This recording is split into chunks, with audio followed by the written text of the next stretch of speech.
ഇസ്ലാമിൻ്റെ ഭാഗമാണോ അല്ലേ? അത് ഖുർആൻ പഠിപ്പിച്ചിട്ടുണ്ടോ ഇല്ലേ? അത് സുന്നത്തിൽ വന്നിട്ടുണ്ടോ ഇല്ലേ? സ്വഹാബികൾ അത് ചെയ്തിട്ടുണ്ടോ ഇല്ലേ? 4 മദ്ഹബിൻ്റെ ഇമാമുകൾ അത് പറഞ്ഞിട്ടുണ്ടോ ഇല്ലേ? ഈ വിഷയത്തിലാണ് നമുക്കിടയിൽ, മുസ്ലിങ്ങൾക്കിടയിൽ തർക്കമുള്ളത്. അപ്പോൾ സ്വാഭാവികമായിട്ടും ഈ വിഷയത്തെ നമ്മൾ എന്ത് ചെയ്യുന്നു? ഖുർആനിലേക്ക് മടക്കുന്നു, ഹദീസിലേക്ക് മടക്കുന്നു. ആദ്യം ഇവിടെ ഒരു വിഷയം നമ്മൾ മനസ്സിലാക്കാനുള്ളത്, ഞാൻ നേരത്തെ പറഞ്ഞതുപോലെ റസൂലുള്ളാഹി സ്വല്ലല്ലാഹു അലൈഹി വസല്ലമയെ സ്നേഹിക്കണം. പ്രവാചകനെ സ്നേഹിക്കാത്ത ഒരു മനുഷ്യൻ മുഅ്മിനല്ല, അവൻ മുസ്ലിമല്ല, അവൻ ഇസ്ലാമിൽ നിന്ന് പുറത്താണ്. അഹ്ലുസുന്നയിൽ നിന്ന് എന്നല്ല, അവൻ ഇസ്ലാമിൽ നിന്ന് പുറത്താണ്. കാരണം റസൂലുള്ളാഹി സ്വല്ലല്ലാഹു അലൈഹി വസല്ലമയെ സ്നേഹിക്കുക എന്നുള്ളത് അവൻ്റെ ഈമാനിൻ്റെ ഭാഗമാണ്, അതവൻ്റെ ആദർശത്തിൻ്റെ ഭാഗമാണ്. ഖുർആൻ പഠിപ്പിക്കുന്നു, അത് ഹദീസ് പഠിപ്പിക്കുന്നു. ഖുർആനിൽ സൂറത്തു തൗബ, അതേപോലെ തന്നെ വിശുദ്ധ ഖുർആനിലെ അതല്ലാത്ത അധ്യായങ്ങളിലും ഈ കാര്യത്തെക്കുറിച്ച് സംശയമില്ലാതെ ഖുർആൻ ഈ കാര്യം വ്യക്തമാക്കുന്നുണ്ട്. അള്ളാഹുവിൻ്റെ റസൂലിനെ സ്നേഹിക്കണമെന്ന് മാത്രമല്ല, ഈ ലോകത്തുള്ള മറ്റെന്തിനേക്കാളും, ഈ ലോകത്ത് ഒരു മനുഷ്യന് പ്രിയപ്പെട്ടതായി, ഒരു മനുഷ്യന് സ്നേഹിക്കുന്ന, ഇഷ്ടപ്പെടുന്ന, ആഗ്രഹിക്കുന്ന, കൊതിക്കുന്ന എന്തെല്ലാം ഉണ്ടോ അതിനേക്കാൾ അതെന്തുമാകട്ടെ, അതിനേക്കാൾ അള്ളാഹുവിൻ്റെ റസൂലിനെ സ്നേഹിക്കണം എന്നുള്ളതാണ് ഖുർആനിൻ്റെ നിലപാട്. സൂറത്ത് തൗബ, ഖുർആനിൻ്റെ 9-ാം അധ്യായം സൂറത്ത് തൗബയിൽ അള്ളാഹു ഈ കാര്യം പറയുന്നുണ്ട്. സൂറത്ത് തൗബയിലെ 24-ാമത്തെ ആയത്തിൽ അള്ളാഹ് പറഞ്ഞു, 8 കാര്യങ്ങൾ ഖുർആൻ ഇവിടെ എണ്ണി പറഞ്ഞു. 8ഓളം കാര്യങ്ങൾ എണ്ണി പറഞ്ഞു. ഈ 8 കാര്യങ്ങൾ എണ്ണി പറഞ്ഞതിന് ശേഷം അള്ളാഹ് പറഞ്ഞു, ഈ 8 കാര്യങ്ങളാണ് അഹബ്ബ ഇലൈക്കും മിനല്ലാഹി വറസൂലിഹി വജിഹാദിൻ ഫീ സബീലിഹി ഫതറബ്ബസു ഹത്താ യഅതി അല്ലാഹു ബി അംരിഹി വല്ലാഹു ലാ യഹ്ദിൽ ഖൗമൽ ഫാസിഖീൻ. എന്താണ് ആയത്തിൻ്റെ അർത്ഥം? ഏതൊക്കെയാണ് എണ്ണി പറഞ്ഞ 8 കാര്യങ്ങൾ? ഈ 8 കാര്യങ്ങൾ എണ്ണി പറഞ്ഞിട്ടാണ് അള്ളാഹ് പറയുന്നത്. ഖുൽ ഇൻ കാന ആബാഉക്കും വഅബ്നാഉക്കും വഇഖ്വാനുക്കും വഅസ്വാജുക്കും വഅശീറത്തുക്കും വഅംവാലുൻ ഇഖ്തറഫ്തുമൂഹാ വതിജാറത്തുൻ തഖ്ശൗന കസാദഹാ വമസാകിൻ തർലൗനഹാ അഹബ്ബ ഇലൈക്കും മിനല്ലാഹി വറസൂലിഹി വജിഹാദിൻ ഫീ സബീലിഹി ഫതറബ്ബസു ഹത്താ യഅതി അല്ലാഹു ബി അംരിഹി. ഇതാണ് ആയത്തിൻ്റെ പൂർണ്ണരൂപം. അള്ളാഹു പറയുന്നു, എന്താണ് നിങ്ങളുടെ പിതാക്കൾ, നിങ്ങളുടെ മക്കൾ, നിങ്ങളുടെ സഹോദരങ്ങൾ, നിങ്ങളുടെ ഇണകൾ, നിങ്ങളുടെ കുടുംബം, നിങ്ങളുടെ ധനം, കച്ചവടം, നിങ്ങൾ ഇഷ്ടപ്പെടുന്ന നിങ്ങളുടെ ഭവനങ്ങൾ, ഈ കാര്യങ്ങളാണ് നിങ്ങളിലേക്ക് ഇഷ്ടമെങ്കിൽ എന്തിനേക്കാൾ? അള്ളാഹുവിനേക്കാൾ, അവൻ്റെ പ്രവാചകനേക്കാൾ, അള്ളാഹുവിൻ്റെ മാർഗത്തിലുള്ള ജിഹാദിനേക്കാൾ ഇപ്പറഞ്ഞ കാര്യങ്ങളെയാണ് നിങ്ങൾ ഇഷ്ടപ്പെടുന്നതെങ്കിൽ അള്ളാഹുവിൻ്റെ ശിക്ഷ അള്ളാഹു അവൻ്റെ ശിക്ഷ കൊണ്ടുവരുന്നത് വരെ നിങ്ങൾ ആ ശിക്ഷയെ നിങ്ങൾ പ്രതീക്ഷിച്ചിരിക്കുക. ഫാസിഖീങ്ങളായ ജനതയെ അള്ളാഹു നേർമാർഗത്തിലാക്കുകയില്ല എന്നുള്ളതാണ് ഈ ആയത്തിൽ അള്ളാഹ് പറയുന്നത്. ഒരു മനുഷ്യനെ സംബന്ധിച്ചിടത്തോളം അവൻ്റെ പിതാവ്, അവൻ്റെ മക്കൾ, അവൻ്റെ കുടുംബം, അവൻ്റെ ഭാര്യ, അവൻ്റെ പാർപ്പിടം, അവൻ്റെ കച്ചവടം എല്ലാം അവന് ഇഷ്ടപ്പെട്ടതാണ്, അവന് പ്രിയപ്പെട്ടതാണ്, അവനതിനെ സ്നേഹിക്കുന്നു, ഒരുപാട് അവനത് ആഗ്രഹിക്കുന്നു, ഇഷ്ടപ്പെടുന്നു. പക്ഷേ ഖുർആൻ പറയുന്നത് ഇതിനേക്കാൾ കൂടുതൽ, ഭാര്യയേക്കാൾ കൂടുതൽ, മക്കളേക്കാൾ കൂടുതൽ, പാർപ്പിടത്തേക്കാൾ കൂടുതൽ, കച്ചവടം, പണം, ദുനിയാവിൽ ഒരു മനുഷ്യൻ ആഗ്രഹിക്കുന്ന എന്തെല്ലാം ഉണ്ടോ ഈ കാര്യങ്ങളാണ് ഖുർആൻ വേണ്ടി പറയുന്നത്. ഈ കാര്യങ്ങളെക്കാൾ കൂടുതൽ നിങ്ങൾ ആരെ സ്നേഹിക്കണം? അള്ളാനെ സ്നേഹിക്കണം, അവൻ്റെ പ്രവാചകനെ സ്നേഹിക്കണം, അവൻ്റെ റസൂലിനെ സ്നേഹിക്കണം, അവൻ്റെ മാർഗത്തിലുള്ള ജിഹാദിനെ സ്നേഹിക്കണം. ഇല്ലെങ്കിൽ അള്ളാഹുവിൻ്റെ ശിക്ഷ നിങ്ങൾക്ക് ലഭിക്കും എന്നുള്ളതാണ് ഖുർആൻ പറയുന്നത്. മാത്രമല്ല സൂറത്ത് അഹ്സാബിലൂടെ അള്ളാഹ് പറഞ്ഞല്ലോ, പ്രവാചകൻ ആരാണ്? അവരുടെ സ്വന്തത്തേക്കാൾ സ്നേഹിക്കാൻ ഏറ്റവും കടപ്പെട്ടവനും വിധിക്കപ്പെട്ടവനും ആരാണ്? അള്ളാന്റെ റസൂലാണ് എന്നുള്ളതാ. നമ്മുടെ സ്വന്തത്തേക്കാൾ സ്നേഹിക്കാനും ഇഷ്ടപ്പെടാനും ബഹുമാനിക്കാനും ആദരിക്കാനും അംഗീകരിക്കാനും നമ്മളെക്കാൾ കടപ്പെട്ടവൻ, സ്വന്തം ശരീരങ്ങളെക്കാൾ നമ്മൾക്ക് കടപ്പെട്ടവനാൻ അള്ളാഹുവിൻ്റെ റസൂലാണ്. അന്നബിയു ഔലാ ബിൽ മുഅ്മിനീന മിൻ അൻഫുസിഹിം. അഹ്സാബിലെ 6-ാമത്തെ ആയത്ത് ഖുർആൻ അങ്ങനെയും ആ കാര്യം വിശദീകരിച്ചിട്ടുണ്ട്. ഇനി ഇത് സംബന്ധമായിട്ട് ഖുർആനിൽ വന്നിട്ടുള്ള ആയത്തുകൾ, ഇതിൻ്റെ വിശദീകരണമായിക്കൊണ്ട് റസൂലുള്ളാഹി സ്വല്ലല്ലാഹു അലൈഹി വസല്ലം പഠിപ്പിച്ച ചില ഹദീസുകൾ. നബി സ്വല്ലല്ലാഹു അലൈഹി വസല്ലം പറഞ്ഞു, ലാ യുഅ്മിനു അഹദുക്കും, നിങ്ങളിൽ ഒരാളും സത്യവിശ്വാസിയാവുകയില്ല, ഹത്താ കൂന അഹബ്ബ ഇലൈഹി മിൻ വാലിദിഹി വവലദിഹി വന്നാസി അജ്മഈൻ. നേരത്തെ ഖുർആനിൽ എണ്ണി പറഞ്ഞ കാര്യം, ആ ആയത്തിന്റെ വിശദീകരണം എന്നോണം റസൂലുള്ളാഹി സ്വല്ലല്ലാഹു അലൈഹി വസല്ലം നമ്മളെ പഠിപ്പിക്കുകയാണ്. എന്താ പഠിപ്പിച്ചത്? നിങ്ങളിൽ ഒരാളും മുഅ്മിനാവുകയില്ല, നിങ്ങളിൽ ഒരാളും മുഅ്മിനാവുകയില്ല. ഏതുവരെ? ഹത്താ കൂന അഹബ്ബ ഇലൈഹി, ഞാനായിരിക്കണം അവനിലേക്ക് ഇഷ്ടപ്പെടേണ്ടത്. ആരേക്കാൾ? മിൻ വാലിദിഹി, അവൻ്റെ മാതാപിതാക്കളെക്കാൾ, വവലദിഹി, അവൻ്റെ സന്താനങ്ങളെക്കാൾ, വന്നാസി അജ്മഈൻ, ഈ ലോകത്തുള്ള മുഴുവൻ മനുഷ്യരെക്കാൾ ഞാൻ അവന് ഏറ്റവും ഇഷ്ടപ്പെടുന്നവനായി തീരുന്നത് വരെ നിങ്ങളിൽ ഒരാളും സത്യവിശ്വാസിയാവുകയില്ല എന്നുള്ളതാണ് റസൂലുള്ളാഹി സ്വല്ലല്ലാഹു അലൈഹി വസല്ലം പഠിപ്പിച്ചിട്ടുള്ളത്. ബുഖാരി മുസ്ലിം റിവായത്ത് ചെയ്തിട്ടുണ്ട് ഈ സംഭവം. അപ്പോൾ ഖുർആനിൽ പറഞ്ഞ അതേ കാര്യം ഹദീസിലൂടെ ആവർത്തിക്കുകയാണ്. അപ്പോൾ ഈ തെളിവുകളെല്ലാം ഞാൻ കൊണ്ടുവരുന്നത് എന്തിനു വേണ്ടിയാണ്? അള്ളാഹുവിൻ്റെ റസൂലിനെ സ്നേഹിക്കണോ സ്നേഹിക്കണ്ടേ എന്ന കാര്യത്തിൽ മുസ്ലിങ്ങൾക്കിടയിൽ തർക്കമില്ല എന്നുള്ളത് സൂചിപ്പിക്കാനും, പ്രവാചകനെ സ്നേഹിക്കേണ്ടത് ഈമാനിൻ്റെ ഭാഗമാണ് എന്ന് പഠിപ്പിക്കാനും വേണ്ടിയിട്ടാണ് ഈ കാര്യങ്ങൾ ഞാൻ സൂചിപ്പിച്ചത്. മാത്രമല്ല, മറ്റൊരു ഹദീസിൽ നബി സല്ലല്ലാഹു അലൈഹി വസല്ലം പറഞ്ഞു, ഈമാനിൻ്റെ മാധുര്യം അനുഭവിച്ച 2-3 വിഭാഗം ആളുകളെ കുറിച്ച് നബി സല്ലല്ലാഹു അലൈഹി വസല്ലം പരിചയപ്പെടുത്തി. ആ 3 കാര്യങ്ങൾ ഒരു മനുഷ്യനിൽ ഉണ്ടായാൽ അവൻ്റെ ഈമാനിൻ്റെ മാധുര്യം അനുഭവിച്ചു എന്നുള്ളതാ. അതിലും പറഞ്ഞു ഇതേ കാര്യം. ഒരു കാര്യമായി എണ്ണി പറഞ്ഞത്, അൻ യഖൂനല്ലാഹു വറസൂലുഹു അഹബ്ബ ഇലൈഹി മിമ്മാ സിവാഹുമാ, ലോകത്തുള്ള മറ്റു മനുഷ്യരെക്കാൾ കൂടുതൽ എന്ത് ചെയ്യണം?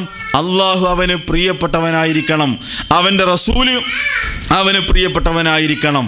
എങ്കിൽ അവൻ ഈമാനിൻ്റെ മാധുര്യം അനുഭവിച്ചു എന്നുള്ളത് റസൂലുള്ളാഹി സ്വല്ലല്ലാഹു അലൈഹി വസല്ലം പഠിപ്പിക്കുകയാണ്. ഇങ്ങനെ നിരവധി ഹദീസുകളിലൂടെ നബി സല്ലല്ലാഹു അലൈഹി വസല്ലമയെ സ്നേഹിക്കണമെന്ന് പഠിപ്പിച്ചു. ആരെക്കാൾ കൂടുതൽ സ്നേഹിക്കണം? ഈ ലോകത്ത് നമുക്ക് പ്രിയപ്പെട്ടതായി എന്തെല്ലാം ഉണ്ടോ, നമ്മൾ ഇഷ്ടപ്പെടുന്നതായി എന്തെല്ലാം ഉണ്ടോ, അതിനേക്കാൾ കൂടുതൽ റസൂലുള്ളാഹിനെ സ്നേഹിക്കണം എന്നുള്ളത് നമുക്ക് കിട്ടി. മാത്രമല്ല, ഇതിനേക്കാൾ കൂടുതൽ സ്നേഹിച്ചാൽ പോരാ, സ്വന്തത്തേക്കാൾ അള്ളാഹുവിൻ്റെ റസൂലിനെ സ്നേഹിക്കുന്നത് വരെ നിങ്ങൾക്ക് വിശ്വാസമില്ല, നിങ്ങളുടെ വിശ്വാസം പൂർണ്ണമല്ല എന്നുള്ളതാണ് റസൂലുള്ളാഹി സ്വല്ലല്ലാഹു അലൈഹി വസല്ലം പഠിപ്പിച്ചത്. ഒരിക്കൽ ഉമർ റളിയല്ലാഹു തആല അൻഹു രണ്ടാമത്തെ ഖലീഫ, അറിയാലോ സ്വഹാബത്ത് പ്രവാചകനെ സ്നേഹിച്ച രീതി അതെങ്ങനെയാണ് എന്നുള്ളത് ആ വിഷയത്തിലേക്ക് നമ്മൾ വരുന്നുണ്ട്. ഉമർ റളിയല്ലാഹു അൻഹു പ്രവാചകനോട് പറഞ്ഞു, യാ റസൂലല്ലാഹ്, അള്ളാഹുവിൻ്റെ റസൂലേ, ലഅൻത അഹബ്ബു ഇലയ്യ മിൻ കുല്ലി ഷൈഇൻ ഇല്ലാ മിൻ നഫ്സി. ഉമർ റളിയല്ലാഹു അൻഹു പറഞ്ഞു, അള്ളാഹുവിൻ്റെ റസൂലേ, ഈ ലോകത്തുള്ള മറ്റെന്തിനേക്കാൾ എനിക്ക് പ്രിയപ്പെട്ടവൻ താങ്കളാണ്. ഇല്ലാ മിൻ നഫ്സി, എന്നെ കഴിഞ്ഞാൽ ഞാൻ ഏറ്റവും കൂടുതൽ സ്നേഹിക്കേണ്ടത് എന്നെ തന്നെയാണ്. അത് കഴിഞ്ഞാൽ പിന്നീട് റസൂലെ, ഞാൻ ഏറ്റവും കൂടുതൽ ഈ ലോകത്ത് എനിക്ക് ഏറ്റവും കൂടുതൽ ഇഷ്ടം താങ്കളോടാണ്. വഖാല നബി സല്ലല്ലാഹു അലൈഹി വസല്ലം, നബി സല്ലല്ലാഹു അലൈഹി വസല്ലം പറഞ്ഞു, ലാ, അത് തിരുത്തി കൊടുത്തു. ലാ വല്ലദീ നഫ്സി ബിയദിഹി, എൻ്റെ ആത്മാവ് ആരുടെ കയ്യിലാണ് അവൻ തന്നെയാണ് സത്യം. ഹത്താ കൂന അഹബ്ബ ഇലൈക മിൻ നഫ്സിക, നിന്നേക്കാൾ ഞാൻ നിനക്ക് പ്രിയപ്പെട്ടവനാകണം. നീ നിന്നെ സ്നേഹിക്കുന്നതിനേക്കാൾ കൂടുതൽ എന്നെ സ്നേഹിക്കണം. അങ്ങനെയാണ് വേണ്ടത്. നബി സല്ലല്ലാഹു അലൈഹി വസല്ലം തിരുത്തി കൊടുത്ത സന്ദർഭത്തിൽ മഹാനായ ഉമർ റളിയല്ലാഹു അൻഹു പറഞ്ഞു, ഫഇന്നഹു അൽആന വല്ലാഹി ലഅൻത അഹബ്ബു ഇലയ്യ മിൻ നഫ്സി. മഹാനായ ഉമർ റളിയല്ലാഹു തആല അൻഹു പറയുന്നു, എന്താ പറയുന്നത്? അല്ലാഹു തന്നെയാണ് സത്യം, അല്ലാഹു തന്നെയാണ് സത്യം. റസൂലേ, എന്നേക്കാൾ ഞാൻ താങ്കളെ സ്നേഹിക്കുന്നു. താങ്കൾ തന്നെയാണ് എന്നേക്കാൾ, എൻ്റെ ജീവനേക്കാൾ, എൻ്റെ ശരീരത്തേക്കാൾ എനിക്ക് ഏറ്റവും പ്രിയപ്പെട്ടവൻ. റസൂലേ, ഈ സന്ദർഭത്തിൽ താങ്കളാണ്. ഞാനത് വിശ്വസിച്ചിരിക്കുന്നു, അംഗീകരിച്ചിരിക്കുന്നു. മഹാനായ ഉമർ റളിയല്ലാഹു തആല അൻഹു പറഞ്ഞ സന്ദർഭത്തിൽ നബി സല്ലല്ലാഹു അലൈഹി വസല്ലം പറഞ്ഞു, അൽ ആന യാ ഉമർ, ഉമറേ, നിന്റെ വിശ്വാസം പൂർണ്ണമായത് ഈ സന്ദർഭത്തിലാണ്, ഈ നിമിഷത്തിലാണ്. ഈ ഹദീസിനെ ഇമാം നവവി വിശദീകരിച്ചു. സ്വാഭാവികമായി നമ്മുടെ മനസ്സിലൊരു സംശയം ഉണ്ടാകും. ഏതൊരു മനുഷ്യനാണെങ്കിലും ഏറ്റവും കൂടുതൽ അയാൾ സ്നേഹിക്കുന്നത് അയാളെ തന്നെ ആയിരിക്കും, അതിൽ സംശയമില്ല. അതുകൊണ്ട് തന്നെ ആ സംശയത്തിന് ഇമാം നവവി ഖത്താബിയുടെ വാക്കുകൾ ഉദ്ധരിച്ചുകൊണ്ട് ആ സംശയം ദൂരീകരിച്ചു. ഇവിടെ ഉദ്ദേശിക്കപ്പെടുന്നത് ഒരു മനുഷ്യനെ സംബന്ധിച്ചിടത്തോളം രണ്ട് രൂപത്തിലുള്ള സ്നേഹം ഒരു മനുഷ്യനുണ്ടാകും. ഒന്ന്, ഒരു മനുഷ്യൻ്റെ പ്രകൃതിയിൽപ്പെട്ടതാണ്, തബഈയായ കാര്യങ്ങളിൽപ്പെട്ടതാണ് അവനവനെ തന്നെ സ്നേഹിക്കുക എന്നുള്ളത്. ഈ സ്നേഹമല്ല ഇവിടെ ഉദ്ദേശിക്കപ്പെടുന്നത്. നമുക്ക് സ്വാഭാവികമായിട്ട് സംശയം ഉണ്ടാകും, ആരാണെങ്കിലും അവനെ തന്നെയല്ല, സ്വന്തത്തെയല്ല ഏറ്റവും കൂടുതൽ സ്നേഹിക്കുക. ഇവിടെ പറഞ്ഞത് ആ സ്നേഹത്തെയല്ല. ഇമാം ഖത്താബി വിശദീകരിച്ചു, ആ സ്നേഹം എന്നുള്ളത് മനുഷ്യൻ്റെ തബഈയാണ്, മനുഷ്യൻ്റെ നൈസർഗികമായ കാര്യത്തിൽപ്പെട്ടതാണ്, അവൻ്റെ പ്രകൃതിപരമായ വിഷയങ്ങളിൽപ്പെട്ടതാണ്. അതൊരു മനുഷ്യൻ ഇല്ലാതാക്കാൻ പറ്റൂല. ഇവിടെ പറഞ്ഞിട്ടുള്ള സ്നേഹം ഏതാണ്? ഹുബ്ബുൽ ഇഖ്തിയാർ. ഒരു മനുഷ്യനെ സംബന്ധിച്ചിടത്തോളം തെരഞ്ഞെടുക്കാൻ സ്വാതന്ത്ര്യമുള്ള ചില മേഖലകളുണ്ട്, സ്നേഹങ്ങളുണ്ട്. ആ സ്നേഹമാണ് ഇവിടെ ഉദ്ദേശിക്കപ്പെടുന്നത്. അതല്ലാതെ മനുഷ്യൻ്റെ മനസ്സിലുള്ള പ്രകൃതിപരമായ സ്നേഹമല്ല. എന്നിട്ട് അദ്ദേഹം പറഞ്ഞു, നമ്മളെ സംബന്ധിച്ചിടത്തോളം റസൂലുള്ളാഹിന്റെ ഒരു കൽപ്പന വരുന്നു, പ്രവാചകന്റെ ഒരു ഹദീസ് നമുക്ക് ലഭിക്കുന്നു, ഇങ്ങനെ ഒരു കാര്യം പറഞ്ഞിട്ടുണ്ട് എന്നുള്ള വിധി നമുക്കെത്തുന്നു. ആ സന്ദർഭത്തിൽ അത് നമ്മുടെ മനസ്സിന് ഇഷ്ടമില്ലെങ്കിലും, നമുക്കത് താല്പര്യമില്ലെങ്കിലും, നമുക്കത് അംഗീകരിക്കാൻ പറ്റുന്നില്ലെങ്കിലും, എന്താണ് റസൂലുള്ളാഹിന്റെ വിധി? ആ വിധിക്ക് കീഴടങ്ങലാണ്. നമ്മുടെ ഇഷ്ടത്തെ മാറ്റിവെച്ചുകൊണ്ട് എന്താണോ പ്രമാണങ്ങളിൽ വന്നത് ആ പ്രമാണങ്ങൾക്ക് കീഴ്പ്പെടലാണ് ഇവിടെ പറഞ്ഞിട്ടുള്ള സ്നേഹം എന്നുള്ളത് മഹാനായ ഇമാം നവവി ഈ ഹദീസിനെ വിശദീകരിക്കുന്നതായിട്ട് നമുക്ക് കാണാൻ പറ്റും. അപ്പോൾ നമ്മൾ എന്ത് പറഞ്ഞു? ഇവിടെ പറഞ്ഞിട്ടുള്ള സ്നേഹം എന്താണ്? നമ്മുടെ താല്പര്യങ്ങളും ഇസ്ലാമിൻ്റെ പ്രമാണങ്ങളും തമ്മിൽ ഏറ്റുമുട്ടും. അങ്ങനെയുള്ള ഒരുപാട് സന്ദർഭങ്ങൾ ഉണ്ടാകും, പ്രവാചകന്റെ കൽപ്പനകൾ ഉണ്ടാകും. അത്തരമൊരു സന്ദർഭത്തിൽ എന്ത് ചെയ്യുക? നമ്മുടെ ഇഷ്ടം മാറ്റിവെച്ചുകൊണ്ട് നമ്മുടെ ഇഷ്ടത്തെക്കാൾ കൂടുതൽ അള്ളാന്റെ റസൂലിന്റെ സുന്നത്തിനെ സ്നേഹിക്കുക. ഈ രൂപത്തിലുള്ള സ്നേഹമാണ് ഉമർ റളിയല്ലാഹു അൻഹുവിന് നബി സല്ലല്ലാഹു അലൈഹി വസല്ലം പഠിപ്പിച്ചു കൊടുത്തത്. ഉദാഹരണമായി ഒരു താടി വെക്കുന്ന വിഷയം, അതല്ലെങ്കിൽ അതല്ലാത്ത സുന്നത്തിന്റെ ഒരുപാട് വിഷയങ്ങളുണ്ടല്ലോ, ഇത്തരത്തിലുള്ള വിഷയങ്ങൾ. അവിടെ നമ്മുടെ താല്പര്യങ്ങൾക്ക് അത് ഇഷ്ടമില്ല എങ്കിലും, നമ്മൾക്കത് മനസ്സുകൊണ്ട് ഇഷ്ടമില്ല എങ്കിലും എന്ത് ചെയ്യണം? നമ്മുടെ താല്പര്യത്തെ അവിടെ മാറ്റിവെക്കാൻ നമ്മൾ സന്നദ്ധരാകുന്നു. റസൂലുള്ളാഹിന്റെ സുന്നത്തിലേക്ക് നമ്മൾ തിരിച്ചു വരുന്നു. ഞാൻ ആ വിഷയത്തിലേക്ക് കടന്നു പോകുന്നില്ല ഈ സന്ദർഭത്തിൽ. ഇതാണ് ഇമാം നവവി ഈ ഖത്താബിയുടെ വാചകമായി കൊണ്ട് ഇതിനെ ഉദ്ധരിച്ചത്. അപ്പോൾ ഉമർ റളിയല്ലാഹുവിനോട് നബി സല്ലല്ലാഹു അലൈഹി വസല്ലം പറഞ്ഞു, ഉമറേ, ഈ സന്ദർഭത്തിലാണ് നിന്റെ വിശ്വാസം പൂർണ്ണമായത്. അപ്പോൾ സ്വന്തത്തെക്കാൾ എന്ത് ചെയ്യണം? സ്വന്തം ഇഷ്ടങ്ങളെക്കാൾ, താല്പര്യങ്ങളെക്കാൾ, ആഗ്രഹങ്ങളെക്കാൾ, ഇച്ഛകളെക്കാൾ അള്ളാഹുവിൻ്റെ റസൂലിനെ സ്നേഹിക്കണം എന്നുള്ളതാണ് അഹ്ലുസുന്നയുടെ നിലപാട്. ആ വിഷയത്തിൽ തർക്കമില്ല എന്നുള്ളതാണ് നമ്മൾ സൂചിപ്പിച്ചത്. ഇനിയും ഇത് സംബന്ധമായ ഹദീസുകളും ആയത്തുകളും ഒരുപാടുണ്ട്. ഈ സ്വഹാബികൾ സ്നേഹിച്ചതെങ്ങനെ അതുകൂടി നമ്മൾ മനസ്സിലാക്കണം. സ്വഹാബികൾ പ്രവാചകനെ സ്നേഹിച്ചു, ആത്മാർത്ഥമായി സ്നേഹിച്ചു. ഖുർആനിൽ പറഞ്ഞ പോലെ, ഹദീസുകളിൽ പറഞ്ഞ പോലെ അവരുടെ സ്വന്തത്തേക്കാൾ അള്ളാന്റെ റസൂലിനെ സ്നേഹിച്ച ആളുകളായിരുന്നു സ്വഹാബികൾ. അവരെങ്ങനെ സ്നേഹിച്ചു എന്നുള്ളത് നമ്മളെ സംബന്ധിച്ചിടത്തോളം പ്രധാനമാണ്. കാരണം നേരത്തെ നമ്മൾ പറഞ്ഞു, മതപരമായ ഒരു കാര്യത്തിൽ അഭിപ്രായ വ്യത്യാസം ഉണ്ടായാൽ റസൂലുള്ളാഹി സ്വല്ലല്ലാഹു അലൈഹി വസല്ലമയുടെ സുന്നത്തുണ്ടോ നോക്കണം, സ്വഹാബികൾ എന്ത് ചെയ്തോ നോക്കണം. അപ്പോൾ ഇങ്ങനെ സ്നേഹിക്കണമെന്ന് അല്ലാഹുവിന്റെ റസൂൽ പഠിപ്പിച്ചു.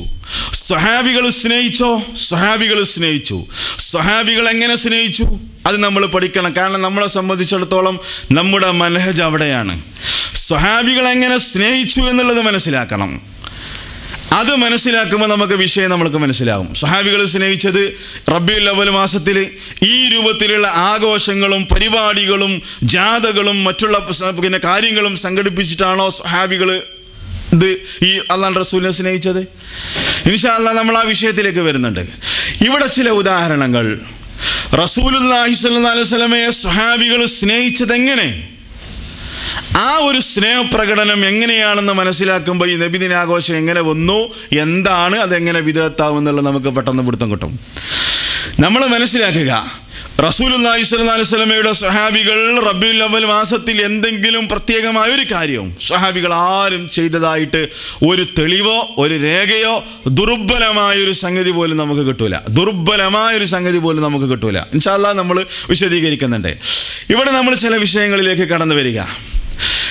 ഒരു അഅറാബിയായ ഒരു മനുഷ്യൻ, സ്വഹാബികൾ പ്രവാചകനെ സ്നേഹിച്ച ചില രൂപങ്ങൾ, അറാബിയായ ഒരു മനുഷ്യൻ പ്രവാചകന്റെ മുന്നിലേക്ക് വന്നു. എന്നിട്ട് റസൂലുള്ളാഹിയോട് ചോദിച്ചു. എന്താ ചോദിച്ചത്? യാ റസൂലല്ലാ മതസ്സാ, അള്ളാഹുവിൻ്റെ റസൂലേ, എപ്പോഴാണ് അന്ത്യസമയം? ഖിയാമത്ത് നാൾ എന്നാണ്? പലരും ഈ ചോദ്യം ചോദിച്ചിട്ടുണ്ട്.